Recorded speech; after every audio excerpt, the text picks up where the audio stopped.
Hello friends, આજે ઘઉંમાં આપણે ત્રીજું પણ વાળીએ છીએ. આવડા ઘઉં થયા છે.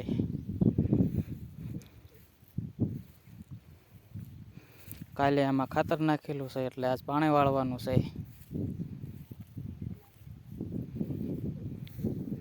આટલે બધે ઘઉં વાવેલા છે.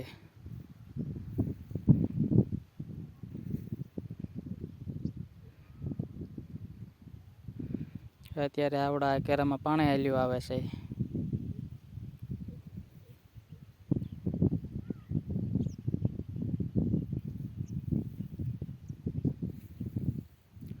તો ઘઉં કેટલા મહિને પાકે એ કોમેન્ટમાં બધા મિત્રો જણાવજો. પછી આપણા વિડીયોમાં આગળ જોતા રહેજો.